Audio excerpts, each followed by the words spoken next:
Exciting news. The hour of freedom has arrived in Iran, and one of the most evil dictators who's been terrorizing the world for decades is officially dead.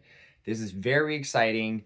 And on top of that, in this episode, I'm going to get into why this is not regime change, who the next leader is likely to be, and what his plans for Iran are. Let me dive right into it, guys. This is very exciting. I'm so happy for Iran. People all over the world are thanking Trump. In fact, on X, thank you Trump was literally trending as one of the top trends because all around the world, people are grateful for what Trump has done in Iran. There's a few small minority groups that have been very upset about this. In fact, there was even a terrorist attack in Texas by some Muslim person, and they killed some people recently, and that's kind of sad. If you live in Texas, be careful because there's a lot of mosques out there, and there's probably a lot of angry Muslim as well. But the fact is, this is a major win for the world because this guy was very evil. And let me dive right into why it is not regime change. You see, normally regime change is you take out the leader and then you install your guy, which is something that our corrupt government has been doing for decades. They've done it many times in many different countries where our CIA or parts of the military will go out and take out a leader of a country and install our guy. But usually the people that we install have been bad because, again, this has been toppling regimes and it's been done in a nefarious way by a corrupt US government. Now the US government's good, the military is being used for good stuff, and we're doing it the right way. How is the right way? Well, we're taking out literally all the bad guys, the supreme leaders, all the bases, their navy, taking all their war stuff, taking all that out. But Trump is refusing to endorse or even meet with any potential Iranian leaders. He said it wouldn't be appropriate to do so because, in essence, it would be endorsing a candidate or a person to be the new leader of Iran. And that looks bad. Ultimately, this is up to Iran to decide. And there aren't many good choices because Iran is a pretty divided country. But one of the rising stars here is Reza Pahlavi. Now, if this was regime change and Trump wanted Reza Pahlavi, he'd be like, this is my guy. He's great. He's amazing. He's got my full endorsement. He's going to do amazing for Iran. Go out and get him. But the problem is that would come off as regime change. So he had to think about this in a new way. Now, Reza Pahlavi does seem like he is the prime candidate to unify Iran, not because he has majority support. He probably only has 30% support of the Iranian people, but that is more support than probably any other leader. And he seems like a genuinely good guy. As I explained in my previous episode, he is the, I guess, heir to the throne of the monarchy that was taken over in 1970s in Iran. There was a monarchy, it got taken over by the Islamic people, and he's basically the heir to that throne. Now, he's not wanting to be a king of Iran. In fact, what he wants to do is a peaceful transition. In fact, he has a Iran prosperity plan that's very exciting. And again, although this guy is the ideal candidate to make Iran better, Trump has basically said, I don't want to meet this guy, don't want to endorse him. Iran has to decide. And that's the key part that makes this not regime change. Because if Trump would full out endorse him and send him out there, it's clearly regime change. But by Trump staying his hands off and being like, Iran can decide, that is allowing Iranians to decide their own future, and that is what's best for them. They didn't want this evil supreme leader. They wanted to decide who their leader would be, and now they have that choice. They have the freedom to choose finally. So I'm very excited, and I really hope it's Reza Pahlavi. I think he's got a great Iran prosperity plan, and basically his plan is this. First, he wants to stabilize the water, the electricity, and get all the people who are still bad and rotten, the corrupt people, and take away their weapons and power. So basically stabilize the situation. Make sure everyone has access to electricity, has access to water, basic utilities, and that the government's functioning at a basic level.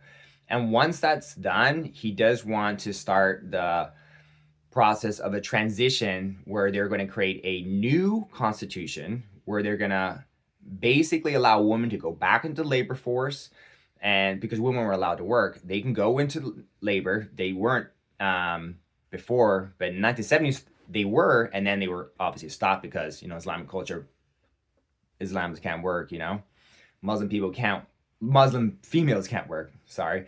And so this is going to be very exciting because finally you're going to have all these women going into the workforce. Finally, you're going to have a free country. And they're also going to separate, his plan is to separate religion and the state, which is important.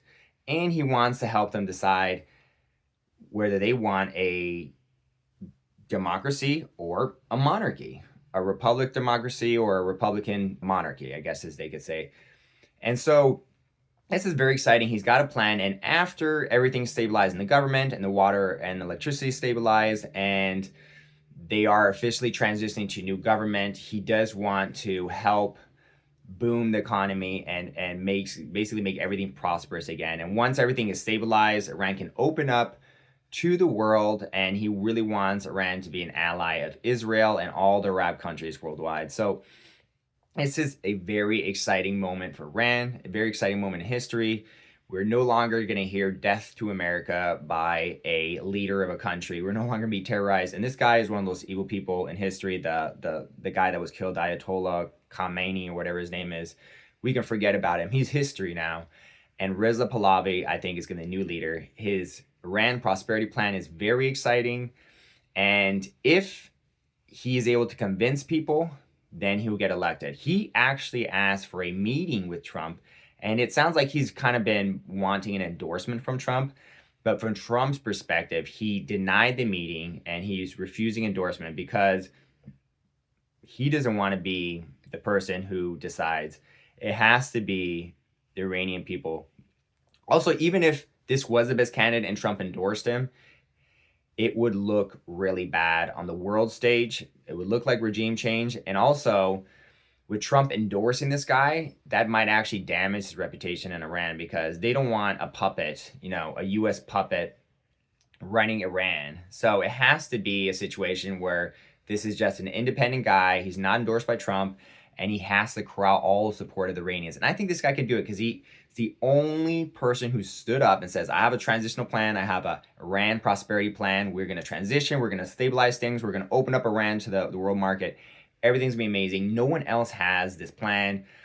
I did hear that Reza Pahlavi did talk to Steve Witkoff and has talked to some White House officials.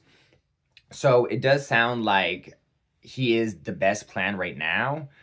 There's some communication with the White House. And so it sounds like, if anything, they have not endorsed him, but they vetted him. And they're like, yeah, it sounds like you have a great plan. But obviously, you have to sell it to the Iranians and they have to decide. Let's hear what Grok has to say about this. I'm very grateful the way that Trump is dealing with the Iranian situation. It's not another Iraq.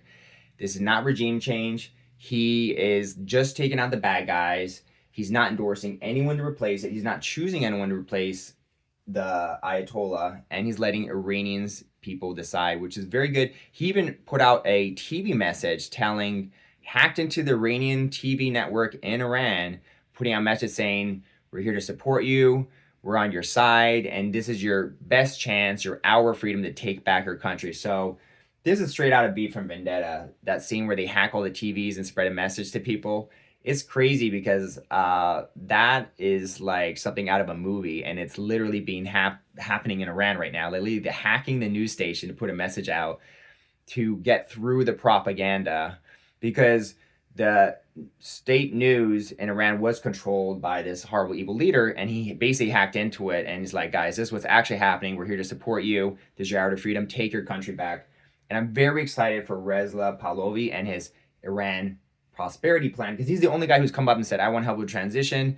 I want to make things better. I got a plan. We're going to stabilize the country. We're going to transition it to a fair, good government, whatever you guys want. We're going to separate state and religion. And then we're going to open up Iran to the global market so can we be prosperous again. So this is actually, me just trying to spin it as regime change and Trump's a bad guy. This is actually a very exciting moment for history, for the world. And it's really going to turn into something beautiful and amazing for Iranian people and all the people around the world, especially the people who've been terrorized in the Middle East by this leader. What is your take on this, Grok? Do you agree with me? Hey, I get why you're pumped. It's wild stuff. That TV hack? Yeah. Reports say Iranian state broadcasts got briefly taken over, flashing messages from Trump and Netanyahu urging folks to rise up. Feels straight out of a thriller, no doubt. Like this one here. Check it out. That's a screenshot from the feed, showing Reza Pahlavi's face popping up mid-broadcast. And honestly, Reza's got a solid pitch. His Iran Prosperity Project is all about no theocracy, open markets, even ties with Israel. He's been out there pushing it hard, especially now with Khamenei gone. Here's him at a recent event, looking ready to step in. But here's where I pause. It's not just taking out bad guys and walking away. We're in day 3 of airstrikes.